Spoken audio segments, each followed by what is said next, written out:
All right, Dr. Rucker here. I have a question. I put it in anonymous format so I can publish the question and some general concepts on how I'd approach this. So in this case, we have a friend is calling, somebody I know. They have a daughter who's 20 in college. She has had back-to-back flare-ups with ulcerative colitis and now is having anemia. They are putting her on oral iron. I was surprised. I thought iron absorption IV would be better.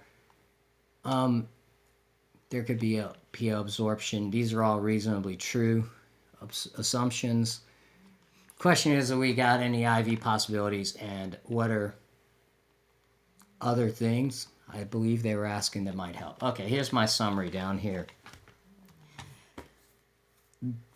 The patient and family need to strongly consider and learn about low-dose naltrexone, number one. Number two, iron IVs are a conventional medical approach. Clearly, you're not changing the root problem. It would be like I noticed my car's radiator is leaking fluid. I get an IV of radiator fluid. I don't fix the leak.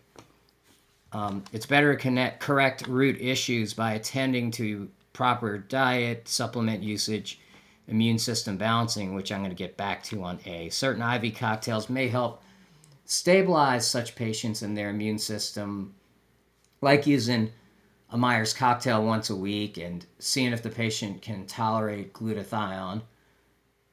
A proper set of functional medical labs where I'd additionally pay attention to thyroid, B12, vitamin D3 levels, but specifically, I don't just draw a TSH. I would look at the free T3, the TSH, and the T4.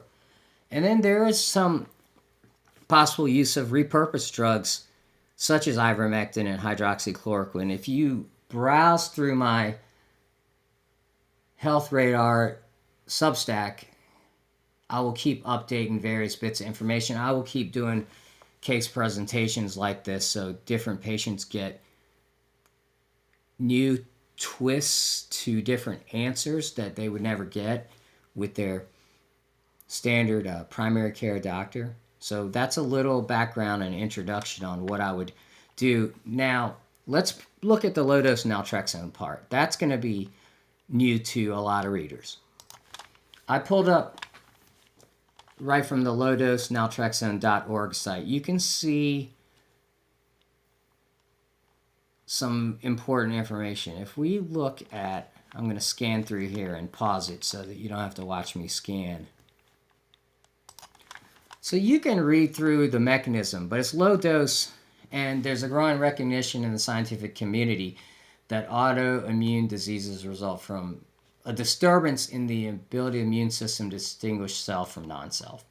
So LDN has been shown to halt progression in multiple sclerosis and other diseases, even chronic fatigue, fibromyalgia. And as we scan here, here's some recent developments, but you can go to this website, lowdosenaltrexone.org, and read. But I'm going to scan through and show why I included this. Noteworthy cases. Here's September 2002, Bahari was following 8 patients with Crohn's on LDN. Within 14 to 21 days, signs and symptoms of disease activity stopped. All 8 had remained stable from 2 months to 36 months. I've seen different patients through the years where I've used this. I've been working with this 11 to 12 years. It basically, by blocking the opioid receptor, the body has a surge of its own natural opioids. There's also a nice article in this collection on Crohn's disease. And I believe the Crohn's overlaps with the ulcerative colitis in terms of immune system and how to rebalance it. I'll see if it's listed. Okay, I found this at the archive. Low-dose naltrexone for induction of remission in inflammatory bowel disease. It can't get more specific. This was published in 2018. Let's click on it.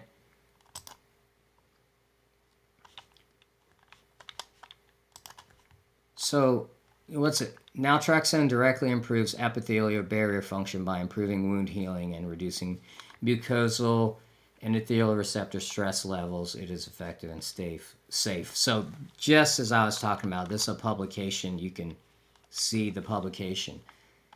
So I don't believe the answer is necessarily giving a patient IV or oral iron. It's do right here what this article suggests, and let's get resolution of the base problem. Hope that helps everybody reading.